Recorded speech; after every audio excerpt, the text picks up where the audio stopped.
genre is Clive Barker, and the reason for that is he's such a good writer. Like, I love his prose. I'm so glad that you said that and not Stephen King.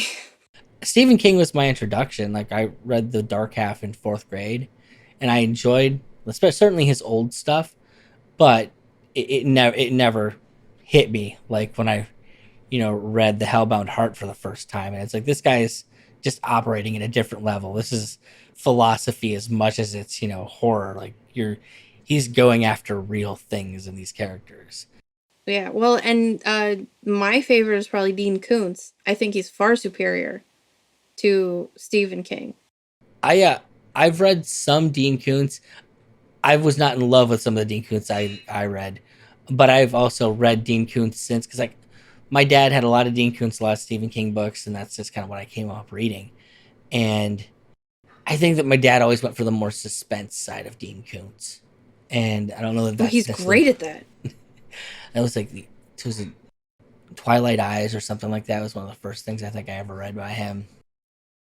I think that's what it was called. I haven't read it in 30 years, so I freaking love him. A lot of his true horror is his short stories. Um, because he's got and those are, I don't know why he doesn't do more of those. I think it's just because they don't sell as well. His suspense does really sell much better because he's so great at it. Excuse me, great at it.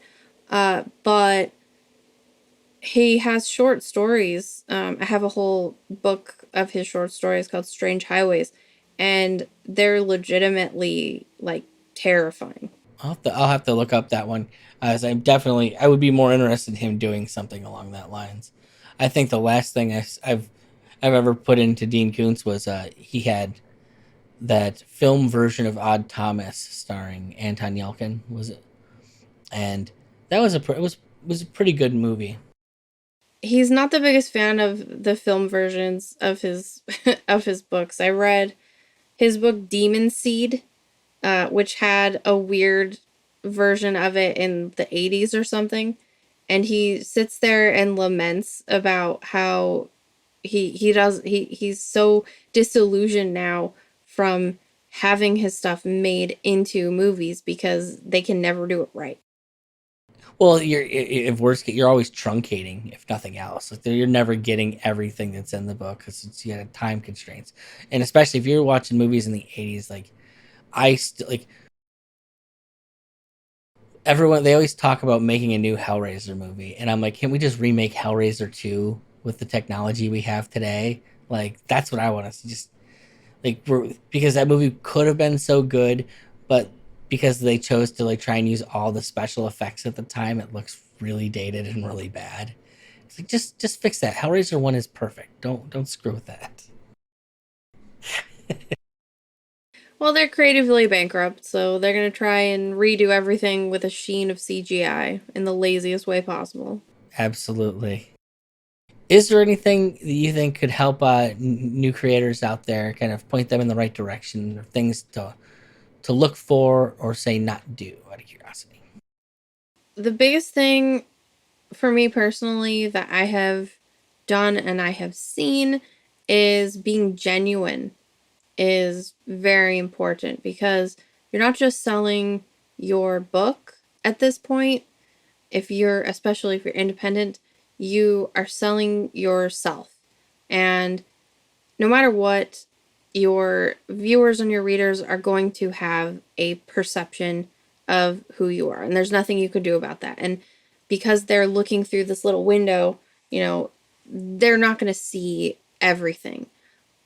But it's definitely going to help if you be genuinely yourself all the time. It's too much work to do a character for most people, and it's too hard to keep, just like lies, in real life, it's too hard eventually for people to keep up with it, which is why they always get caught in lies. So make it as easy flowing for yourself as possible and just be genuine. Don't, you'll get, because people can tell. People can tell when you're not being yourself, and it's distasteful. Um, or worse, you become, someone people make fun of and mock, and then you're not selling anything. You're just, the subject of ridicule. Well, I always love it when guests come on and then they agree with the stuff that I tell my listeners.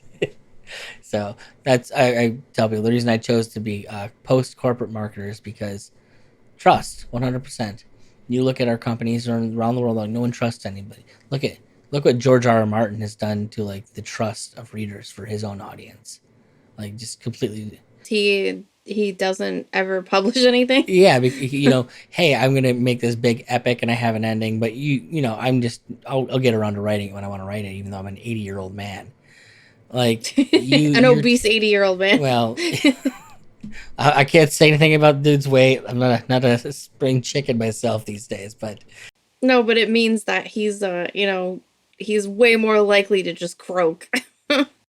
but like you're taking advantage of people that, hey, we trusted that you would finish this, and it's not like he even has kind of hinted that like Robert Jordan, he had a guy handpicked to take over for him. Like he's never even kind of hinted anything. It's like, oh well, if I don't finish writing this, tough titties guys. And that I think for readers, that comes off as just as unfeeling and corporate as anything Disney's ever done. It's just like you're not giving us what's fair for us, the people that have supported you for this time. Well, and why should I invest further? Yeah. Well, I think I personally believe it's certainly trickled out to like that weighs on other authors now, like because people, if like say you start a book, it's people are less likely to buy number one of a trilogy until that trilogy's over with.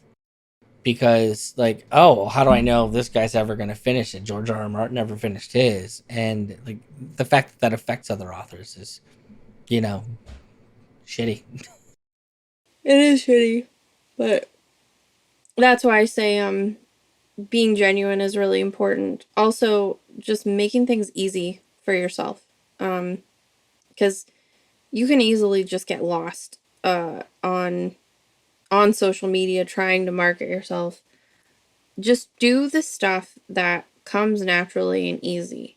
If that is having a big show and making a spectacle, then awesome, more power to you. But the conservation of energy is really important, and knowing where to delegate that energy. So, if it's just a lot easier for you to once a day post a little update about what you're writing, and you know then that's awesome. But if you can easily put together a whole production, then do that. But ultimately, people will be able to tell to see right through any contrivances that you present. Yeah, you can tell a try hard when you see a try hard.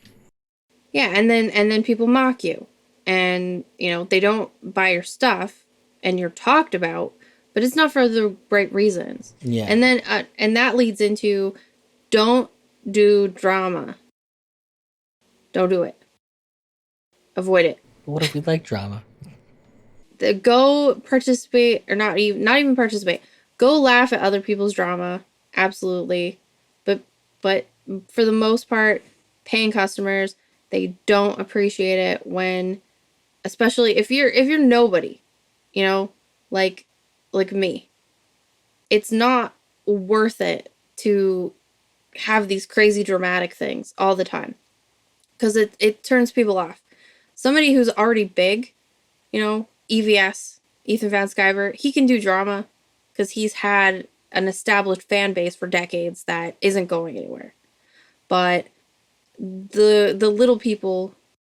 Well, once for me, signal to noise ratio, all that drama is just noise that's dissipating your signal, which is the thing that you want people to pay attention to you for. Yeah, and then it's more work.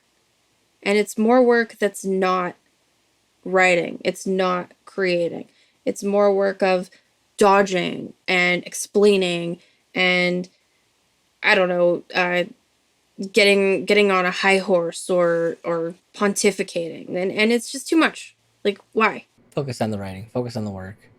No Yeah. slow grindstone. Do debates if you want, but not dramatic ones. Like, if that's what you want to do. Participate on panels, but honestly, dip out if there's drama. Because the more that you avoid drama, the more that your chat or your fans will actually do the drama for you. It's actually pretty intense how if you avoid that, the chat will more often than not step up to bat for you and just take care of any drama that just so happens to sort of be about you. And you can step back and then they'll figure it out and then you just say, "Wow, thank you guys. Like now I had more time to write my stuff for you. So I really appreciate that." And isn't drama dumb? And then people say, "Yes, it is. Thank you." And for people like you and me, we already have two full-time jobs, which is parenting and homeschool on top of anything that we do online. So that energy conservation is really important. I mean, I'll be honest, that's not an angle I've ever thought about on it. So I do appreciate the insight.